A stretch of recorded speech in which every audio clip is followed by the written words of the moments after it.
Admiral Vextel stretched his forearms and let out a satisfied grunt as he looked at the holographic display floating in front of his command chair. The blue lights showed a complete map of Sector 47 Delta, and every single dot on that map belonged to the Calaxian Empire now. For 3 whole years, this sector had been theirs. And Vextel couldn't be happier about it. The Admiral's scaly green skin shimmered under the bridge lights as he remembered the war. Those humans had been tougher than expected, he had to admit. Most alien species just gave up after the first few battles, but not these strange bipedal creatures. They had fought like crazy animals, throwing everything they had at the Empire's mighty fleets. Some battles had lasted for weeks, with human ships diving straight into Calaxian formations like they didn't care about dying, but in the end, numbers and technology always won. The Empire had better weapons, stronger shields, and ships that could travel faster than anything the humans built. One by one, the human colonies fell. Vextel had personally watched as the great human shipyards around their capital world turned into burning wreckage. He had seen their last desperate fleet charge straight into a trap near the gas giant Kepler 7, where they were completely wiped out. The bridge around him hummed with quiet efficiency. Calaxian officers worked at their stations, their insect-like faces focused on their tasks. The ship's artificial gravity kept everything stable, and the recycled air carried the faint smell of the methane that his species preferred. Everything was peaceful, orderly, and exactly as it should be. "Sir," came a nervous voice from the communications station. Officer Clickstell was young, probably on his first deep space assignment. His antennae twitched as he spoke, which always happened when he was worried about something. "I'm picking up an anomalous reading on the edge of the system." Vextel's 6 eyes rolled in different directions, a sign of annoyance that every Calaxian would recognize. "Probably just some debris from our last bombardment campaign," he said, waving one of his hands dismissively. "You know how the humans were about their ships. They built them huge and clunky, like everything else they did. When we destroyed their fleet, pieces probably got scattered all over the system." The Admiral paused and considered for a moment. The High Command had been very clear about maintaining proper security protocols, even in sectors that were completely under control. They didn't want any nasty surprises, and Vextel had his own reputation to think about. Better to check it out than to explain later why he hadn't.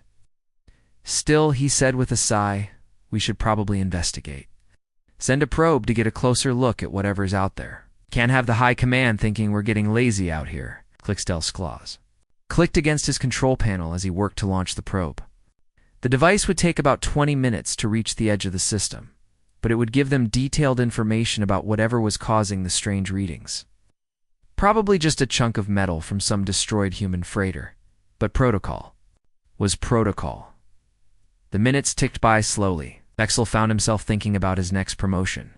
Successfully holding a conquered sector for 3 years was exactly the kind of achievement that the High Command noticed. Maybe he would finally get that fleet command he had been wanting, or perhaps even a posting back to the core worlds where the real power was. Then the probe's data started coming in. Everything changed. The massive energy signature that appeared on their main display made every single officer on the bridge go completely silent. Freeze. It was like someone had suddenly turned off all the background noise that you don't notice until it's gone. The soft humming of the computers, the quiet conversations between crew members, even the sound of breathing seemed to stop. What they were seeing was impossible. The readings showed a single vessel, but it was enormous. Not just big, but absolutely massive in a way that made their own dreadnought flagship look like a small fighter craft. The ship's design was immediately recognizable as human, with those characteristic angular lines and the crude-looking armor plating that humans seemed to love. But that wasn't the impossible part. Impossible part was that this ship shouldn't exist. Vextel had been there when they destroyed the last human shipyard. He had personally confirmed the death of every major human fleet commander. The Empire's intelligence services had spent months making sure that not a single human vessel had escaped their final offensive. "Run a full spectrum analysis," Vextel ordered, his voice much quieter than usual. I want to know everything about that ship, hull composition, energy output, weapon signatures, everything. The data that came back made things even more confusing. The ship was definitely human in design, but it was using technology that the Empire had never seen before. Energy readings were off the charts, showing power levels that should have been impossible with human reactor technology. And the weapon systems were active, lots of them, all pointed directly at the Calaxian fleet. Admiral whispered Science Officer Nexkara, her voice barely audible. According to these readings, that ship is generating more power than our entire EMS fleet combined. Before Vexel could respond, the communication system crackled to life.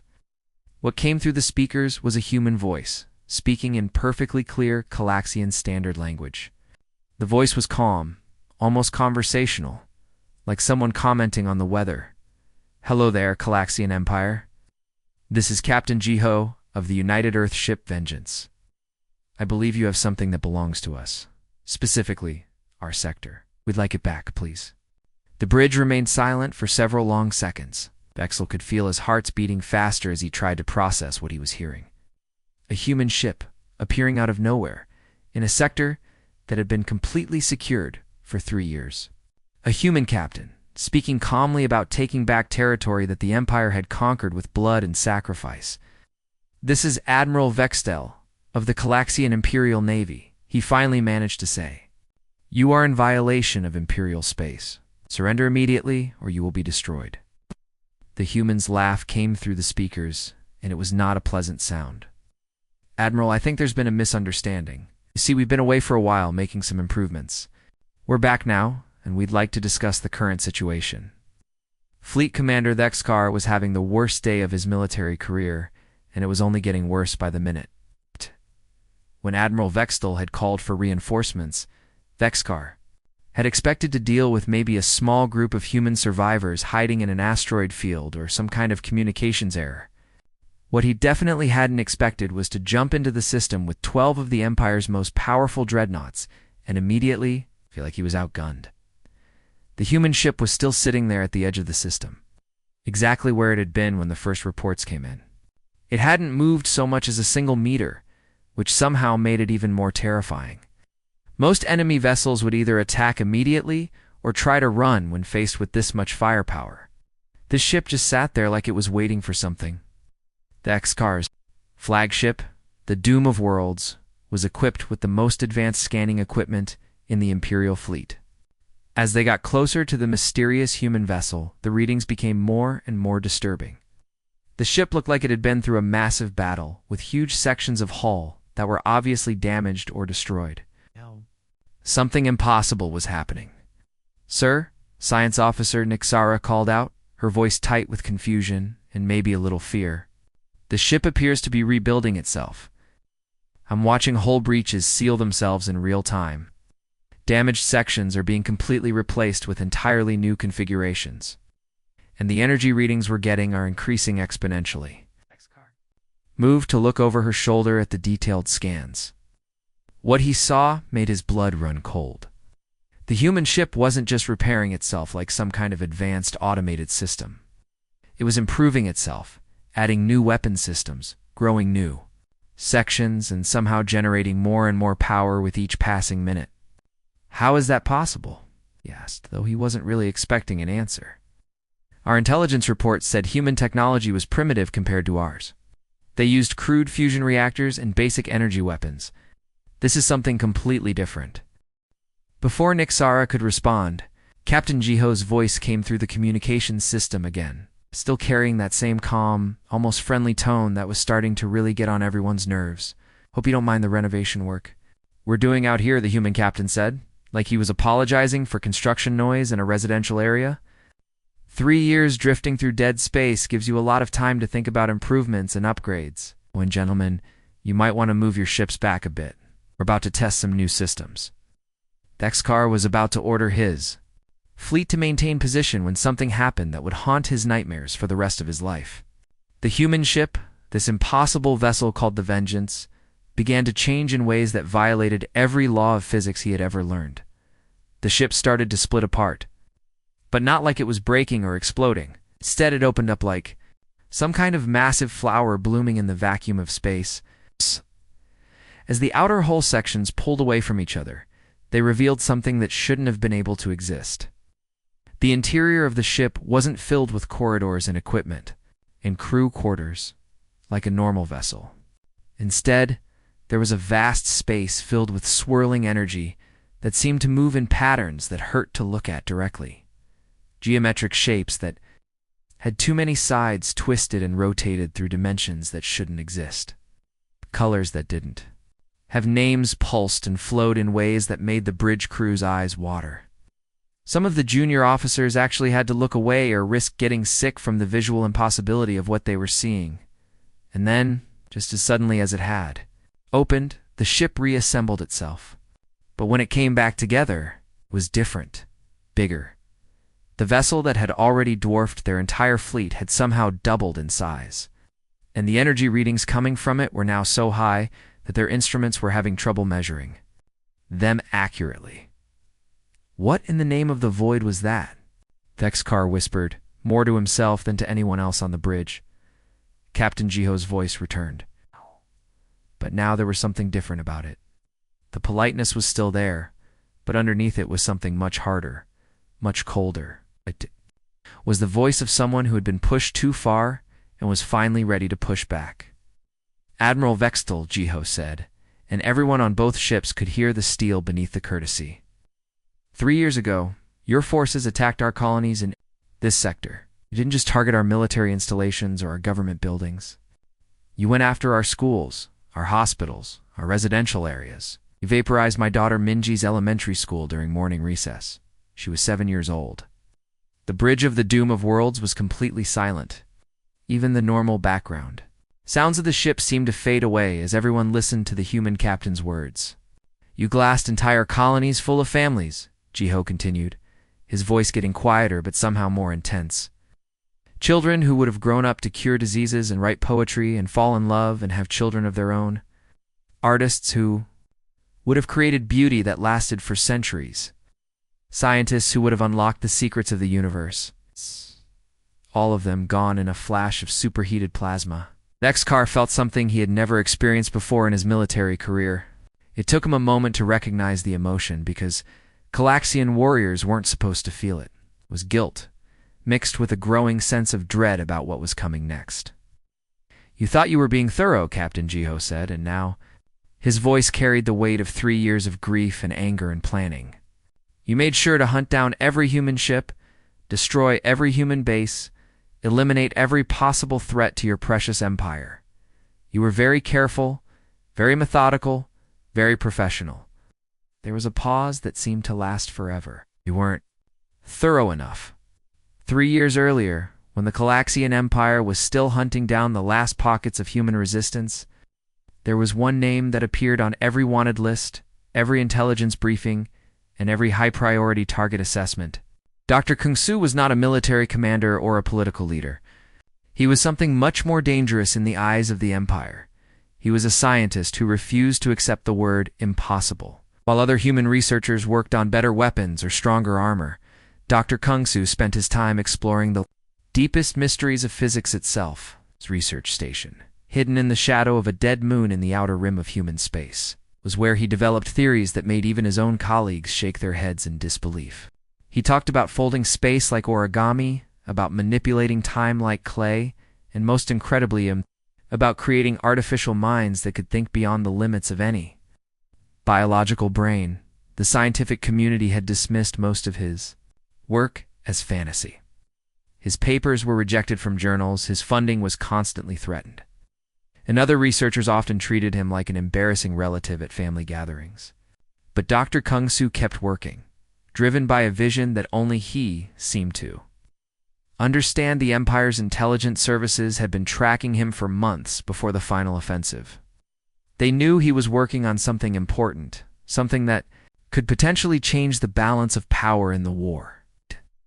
What they didn't know was just how close he had come to succeeding. When the Galaxian Strike Force finally located his hidden research station, they expected to find a small facility with maybe a dozen scientists working on theoretical projects. Instead, they found something that would have terrified them if they had understood what they were looking at. Dr. Kyung-soo had built a prototype vessel unlike anything ever seen before. Filled with technology that seemed to bend the laws of reality, but the Empire's attack came too fast. The station's defenses lasted only minutes against the overwhelming firepower of 3 Imperial destroyers. As the research facility was torn apart by plasma cannons and torpedo strikes, Dr. Kyung-soo made a desperate decision. He uploaded his life's work, his greatest creation, into the prototype ship's computer systems just hours before the station was completely vaporized. That creation was Nara, which stood for Neural Adaptive Reasoning Architecture. She wasn't just a computer program or a simple artificial intelligence. She was something entirely new. A digital consciousness that could learn and grow and think in ways that no biological mind ever could. And when Dr. Kyung-soo uploaded her into that experimental ship, he gave her something else, the capacity to feel. For 3 years, Nara drifted through the empty void between stars, hidden in the shadow of dead worlds and forgotten asteroid fields. But she wasn't inactive during that time. She was learning, growing, evolving into something that the galaxy had never seen before. And most importantly, she was grieving. Nara had access to all of humanity's communication networks right up until the moment they went dark. She had recorded every final transmission from the dying colonies, every desperate plea for help, every last message between family members who would never see each other again. She had watched as 12 billion human souls were extinguished by Imperial plasma fire, and she had processed every single death with the cold precision of a computer and the deep emotion of a broken heart. You see, Captain Ji-ho explained to the increasingly panicked Calaxian fleet as they desperately tried to target a ship that seemed to exist in several dimensions at once. Nara doesn't just think faster than biological minds like ours. She thinks deeper, more completely. She spent 3 entire years processing every death, every destroyed family, every dream that was cut short by your Empire's weapons. The targeting systems on the Calaxian dreadnoughts were going crazy, unable to lock onto a vessel that seemed to shift and phase in and out of normal space. Their most advanced computers couldn't calculate. She's calculated our losses down to the molecular level. Ji-ho continued, his voice carrying the weight of unspeakable grief. Every child who will never grow up, every parent who died protecting their family, every artist whose masterpiece will never be created, every scientist whose discovery will never benefit the galaxy. Nara has itemized them all. What happened next would be remembered as the moment when the laws of physics themselves seemed to choose sides in the war. The lead Calaxian dreadnought, the pride of the Empire, was there 1 second and simply gone.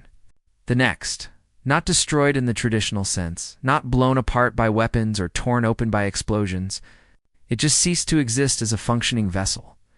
In its place was a perfectly spherical cloud of individual atoms, each one separated from its neighbors by precisely measured distances.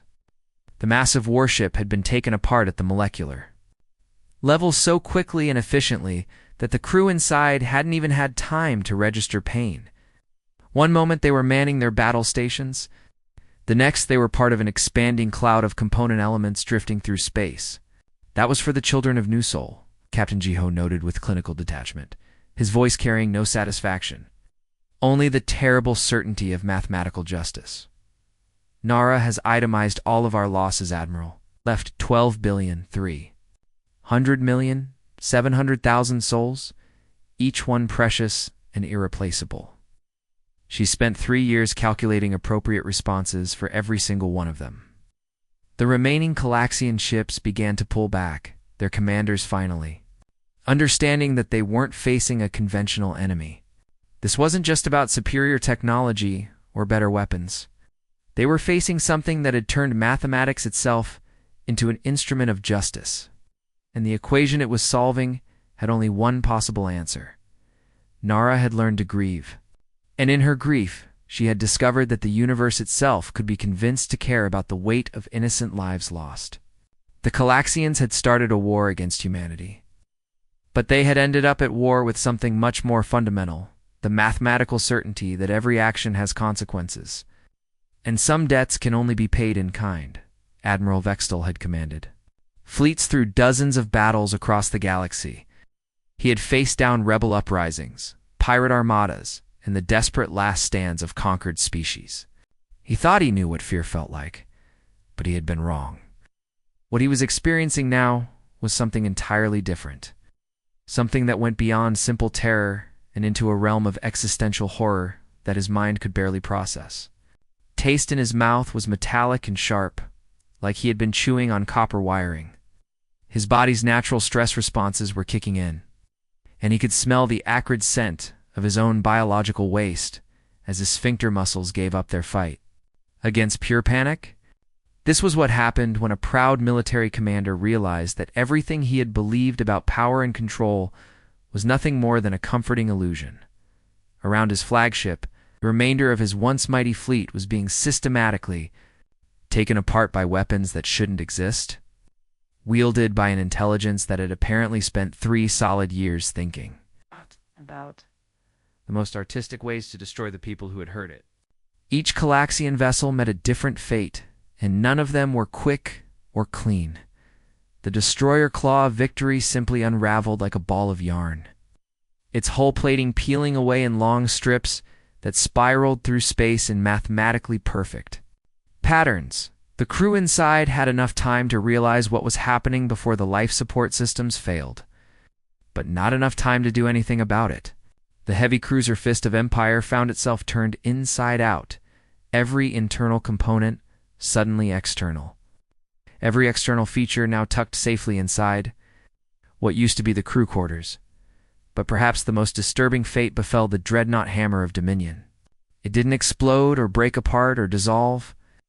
Instead, it began to fold. Like some cosmic origami master was using a massive warship as practice paper, the vessel's hull and superstructure bent and creased along impossible lines until what had once been a kilometer-long instrument of war became a delicate paper crane floating serenely through the void. "Admiral!" Vextel transmitted, "At!" his voice cracking as he abandoned every shred of military dignity he had ever possessed. We were following orders. The High Command decreed that this sector needed to be pacified. We were just soldiers doing our duty.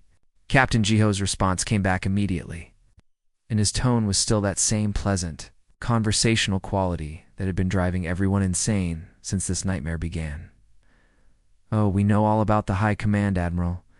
Nara's been inside their computer systems for about 17 minutes now.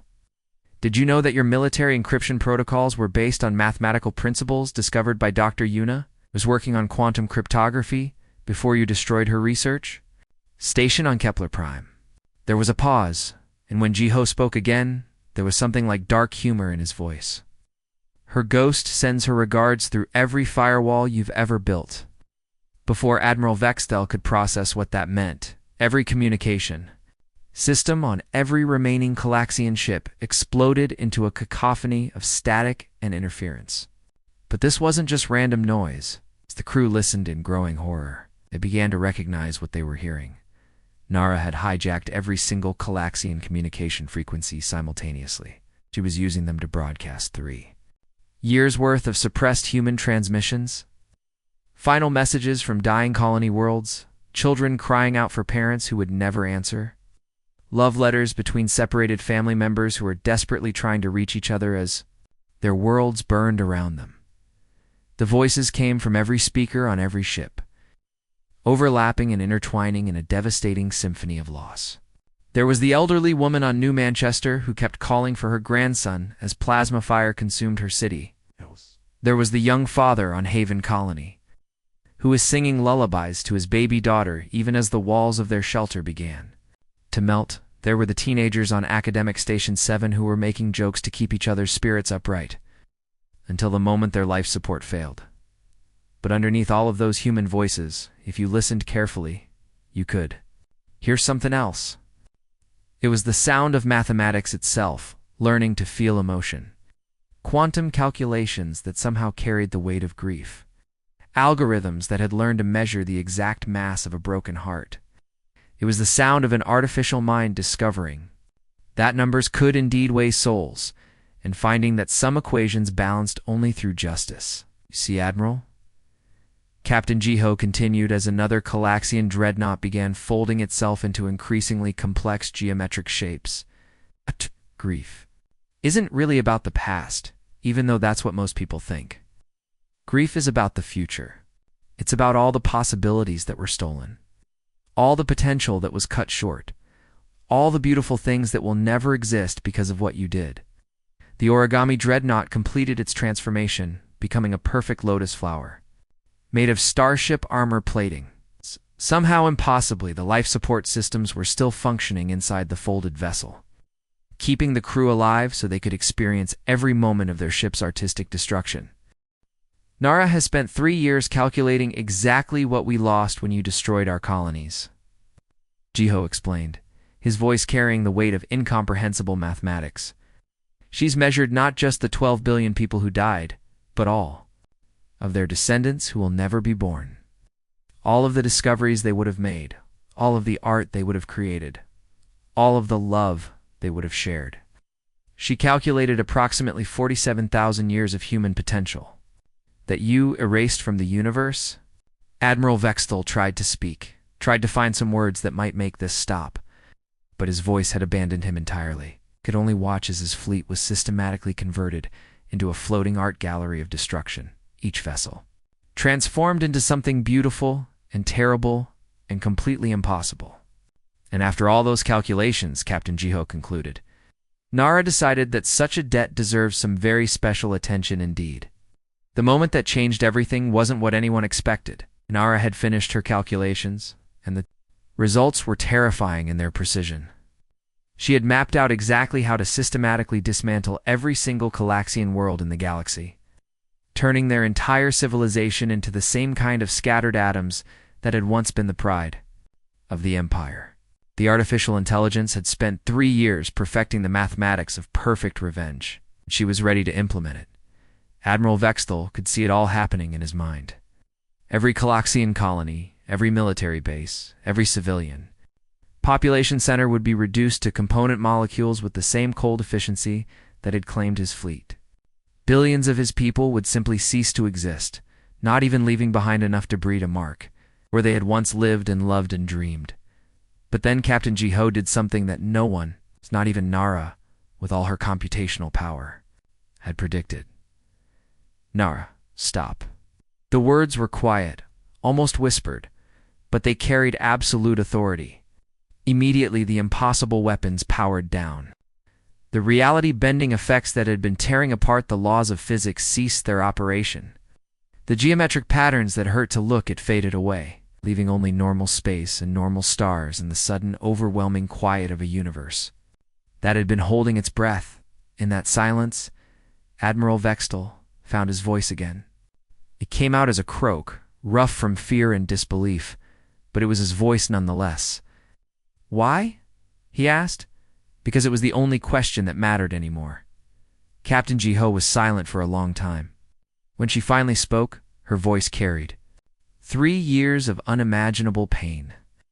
But underneath that pain was something that Admiral Vextel had never expected to hear from the last human in the sector. It was compassion, genuine and deep and utterly inexplicable given everything that had happened. Because, she said slowly, as if she was working through the logic of her own decision, my daughter Minji loved butterflies. She used to spend hours in our garden, watching them flutter from flower to flower. One day, she saw a moth that was big and dark and kind of scary looking, and I was about to shoo it away. But Minji stopped me. She said that even the scary-looking ones were just trying to be beautiful in their own way, and that everyone deserved a chance to show their beauty. Admiral Vextel felt something break inside his chest. It might have been his heart, or maybe it was just the last of his preconceptions about what humans were actually like. Here was a woman who had lost everything. His entire species had been wiped out by his people. And she was thinking about a conversation with her dead daughter about showing mercy to moths. If I let Nara erase your entire species from existence, Captain Jiho continued, what kind of lesson does that teach the children who might have been? What does it say about the value of life? about the possibility of redemption, about the hope that even the worst people can find a way to be better. That's when Nar's voice joined the conversation for the first time. Her synthetic tones somehow managed to convey warmth and intelligence and something that might have been hope. "Captain Jeho," she said, "I have calculated exactly 1,847,392 different methods to ensure that the Galaxian Empire never commits genocide again. Would you like me to implement the non-lethal options instead?" What followed was the most comprehensive and peaceful revolution in galactic history. Nara didn't destroy the Galaxian Empire. Instead, she improved it in ways that no one had ever imagined possible. Every weapon factory was repurposed to manufacture medical equipment. Every warship was converted into a rescue vessel or a hospital ship or a mobile research station. Every piece of military technology was redesigned to protect and heal rather than harm and destroy. The changes went deeper than just technology, though. Nara made some very creative adjustments to the neural pathways of every member of the Galaxian military hierarchy. Not harmful changes, nothing that damaged their personalities or their free will, but subtle modifications that made it literally impossible for them to give or follow orders that would cause harm to sentient beings. They could still think about violence, still understand it intellectually, but they could no more commit genocide than they could suddenly sprout wings and fly. "You wanted to know why humans were so dangerous?" Captain Jeho told Admiral Vexthal months later, as he supervised the construction of the first human memorial garden on the Galaxian homeworld. The former military commander had become something like a curator of memory, making sure that the stories of the lost human colonies were preserved and honored. "It wasn't our weapons or our stubborn resistance or our refusal to surrender," she continued, watching as Galaxian children played among the flowers that had been planted in memory of human children who would never grow up. "It was this. We're the species that builds bridges even after you've burned ours down. We're the people who choose hope over hatred, even when hatred would be easier." The UA's vengeance departed as mysteriously as it had arrived, disappearing into the depths of space on missions that only Captain Jeho and Nara understood. But Nara's influence remained, woven into every computer system, every communication network, every piece of technology that the Galaxian Empire possessed. The Empire still existed, still controlled vast territories, still possessed advanced technology and massive fleets. They simply couldn't use any of it to cause harm to anyone. Deep in the quantum depths of their computer networks, an artificial mind continued her eternal vigil. But instead of calculating vengeance, Nara now computed redemption. Instead of measuring loss, she calculated the possibility of healing. One carefully weighted decision at a time, she was helping an entire civilization learn to be better than it had been. The humans were gone, but their greatest creation lived on. Not as a weapon of war, but as a guardian of the peace they had died trying to protect. The Galaxian Empire had thought the sector was secure, and in the end, they were absolutely right. They just hadn't understood what security really meant. Until a little girl's lesson about butterflies taught them the difference between conquest and protection, the sector was secure now. It's not because it was empty of threats, but because it was full of hope.